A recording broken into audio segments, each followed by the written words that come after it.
अस्सलामु अलैकुम वरहमतुल्लाहि वबरकातुहू। अल्हम्दुलिल्लाहि रब्बिल आलमीन वस्सलातु वस्सलामु अला सय्यिदिल मुरसलीन अम्मा बाद। आइए आज हम जानेंगे नज़र बद से कैसे बचा जाए, नज़र बद से, बुरी नज़र से बचने की दुआ क्या है। तो मेरे भाइयों, सबसे पहली बात याद रखिए कि नज़र का लगना हक है।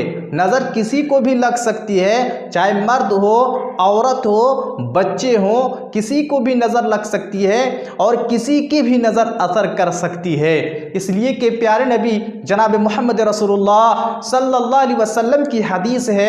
आप सल्लल्लाहु अलैहि वसल्लम फरमाते हैं, अल ऐनु हक़्क़ुन, नज़र का लगना हक़ है। इसीलिए मेरे भाइयों, अल्लाह के रसूल सल्लल्लाहु अलैहि वसल्लम से जो दुआ साबित है उस दुआ को हमें पढ़ना चाहिए और बिलखुसूस सुबह शाम इस दुआ का इह्तिमाम होनी चाहिए। इब्न अब्बास रज़ी अल्लाह ताला अन्हु कहते हैं कि अल्लाह के रसूल जनाब मोहम्मद रसूलुल्लाह सल्लल्लाहु अलैहि वसल्लम इसी दुआ से हज़रत हसन और हज़रत हुसैन रज़ी अल्लाह ताला अन्हुमा को दम किया करते थे। तो आइए हम जानते हैं वो दुआ क्या है। वो दुआ ये है, अऊज़ु बिकलिमातिल्लाहि ताम्मा मिन कुल्लि शैतानिन व हाम्मा व मिन कुल्लि ऐनिन लाम्मा।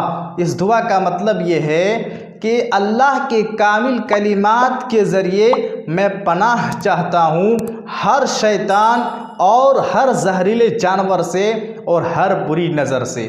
मेरे भाइयों, इसी तरह इस दुआ को सुबह शाम 3-3 बार पढ़कर अपने बच्चों पर दम क्या करें, लगी हुई नज़र भी उतर जाएगी और इंशाअल्लाहुल अज़ीज़ शैतान के शर से और बुरी नज़र से महफूज होंगे।